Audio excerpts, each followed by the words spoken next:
आप सभी को मेरा प्यार भरा नमस्कार। आज हम पढ़ेंगे कक्षा 10 की पाठ्य पुस्तक क्षितिज का पाठ नागार्जुन। इस पाठ की पहली कविता थी जो हम पहले वाले वीडियो में पढ़ चुके हैं, यह दंतोरित मुस्कान। अब पढ़ेंगे हम दूसरी कविता फसल। इस कविता के लेखक कवि है वही नागार्जुन है जो यह दंतोरित मुस्कान की कविता में थे। तो इसमें भी देख लेते हैं थोड़ा सा पहले कवि परिचय। कवि परिचय। नागार्जुन मूल नाम वैद्यनाथ मिश्र, जन्म 1911 बिहार के दरभंगा जिले के सतलखा गांव में। शिक्षा बनारस व कोलकाता से। 1936 में श्रीलंका गए और बौद्ध धर्म में दीक्षित हुए अर्थात बौद्ध धर्म ग्रहण किया। इनकी प्रमुख रचनाएं युगधारा, सतरंगे पंखों वाली, तुमने कहा था, पुरानी जूतियों का कोरस, मैं मिलिट्री का बूढ़ा घोड़ा और इनका देहांत हुआ है सन 1998। अब देखते हैं अपन कविता।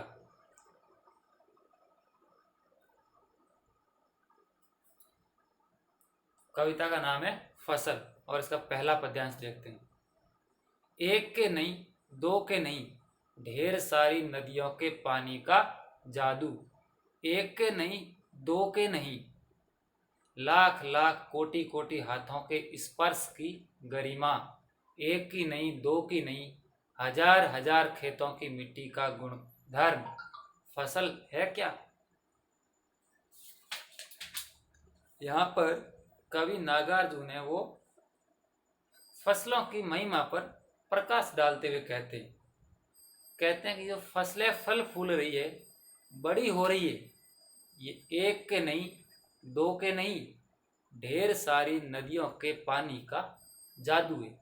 अर्थात जो ये फसलें बड़ी हो रही है, फल फूल रही है, ये किसी एक नदी का पानी नहीं है, ये बहुत सारी नदियों के पानी से सिंची हुई फसलें हैं। यानी यहाँ पर किसी एक नदी या किसी एक जलाशय के पानी से सिंची हुई फसलें नहीं है, अर्थात ये ढेर सारी नदियों के पानी का जादू है। यानी इन फसलों में अनेकों स्रोतों से लाया हुआ पानी जिससे ये फसलें क्या हुई है, बड़ी हुई। फिर कवि कहते हैं एक के नहीं, दो के नहीं, लाख लाख कोटि कोटि हाथों के स्पर्श की गरिमा। अर्थात यहाँ पर कवि कह रहा है कि ये जो फसलें बड़ी हो रही है, ये किसी एक हाथ से नहीं, दो हाथ से नहीं, ये लाखों करोड़ों मजदूरों और किसानों के हाथों से स्पर्श से बड़ी हुई है। यानी कि ये किसी एक की मेहनत नहीं है, इसमें लाखों करोड़ों किसानों और मजदूरों की मेहनत है और उसी मेहनत से ये फसलें क्या हुई है, बड़ी हुई है।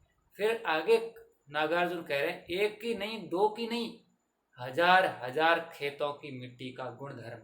अर्थात यहाँ पर कवि नागार्जुन कह रहे हैं कि ये जो फसलें हैं, ये किसी एक खेत की मिट्टी से नहीं उपजी, न ही दो खेतों की मिट्टी से, ये भी हजारों खेतों की मिट्टी से उपजी। अर्थात इसमें हजारों खेतों की मिट्टी का इस फसलों पर क्या है, प्रभाव है, उनका गुण है उसमें।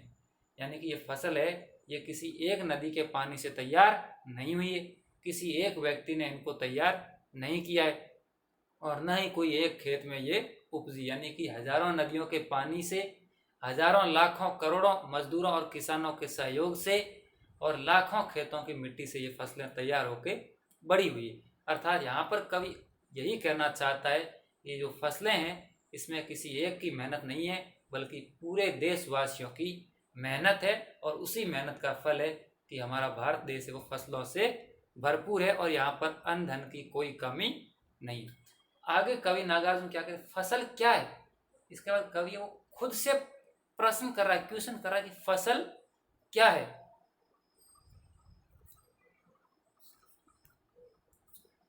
फिर वो वापस स्वयं को ही जवाब देते हैं फसल क्या है।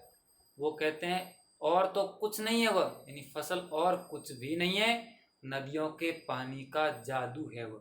अर्थात नदियों के पानी का जादू है। इसका मतलब क्या है कि ये जो फसलें हैं इसमें हजारों लाखों नदियों के अमृत समान जो पानी है उसका प्रभाव है, उसी पानी से ये क्या हुई है, हष्ट पुष्ट हुई है, बड़ी हुई। यानी फसलें क्या है, ये लाखों करोड़ों नदियों, हजारों नदियों के पानी का प्रभाव है और उसी पानी से ये फसलें क्या हुई है, बड़ी हुई है।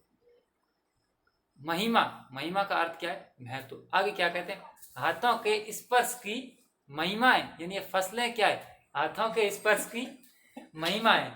यानी कि ये फसलें जो बड़ी हुई है ये लाखों करोड़ों लोगों के हाथ स्पर्श करने से बड़ी हुई है, यानी कि किसी एक हाथ से स्पर्श से नहीं।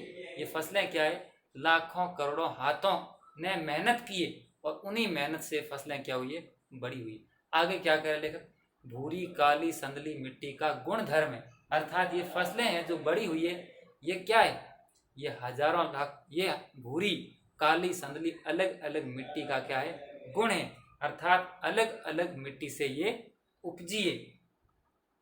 आगे क्या कह, रूपांतर है सूरज की किरणों का। रूपांतर का अर्थ है बदला हुआ रूप, यानी कि ये जो फसलें बड़ी हुई है इसमें सूर्य की किरणों का भी बहुत बड़ा योगदान, अर्थात सूर्य ने अपनी ऊष्मा दे करके इन फसलों को क्या किया है, बड़ा किया। यानी रूपांतर है सूरज की किरणों की। फसलें क्या है, तो फसलें क्या है, सूरज ने अपनी किरणों से इन फसलों को क्या किया है, ऊष्मा दे के बड़ा किया।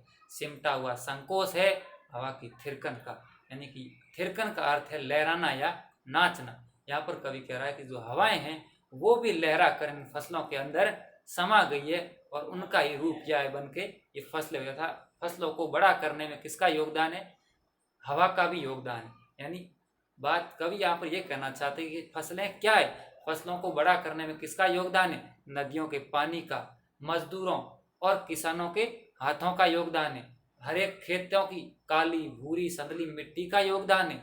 इस फसलों को बड़ा करने में सूर्य का योगदान है और इस फसलों को बड़ा करने में हवा का बहुत बड़ा योगदान है। यानी कि सभी देशवासियों की लगन मेहनत का ये परिणाम है कि फसलें हमेशा लहराती रहती खेतों में, किसी एक की मेहनत नहीं।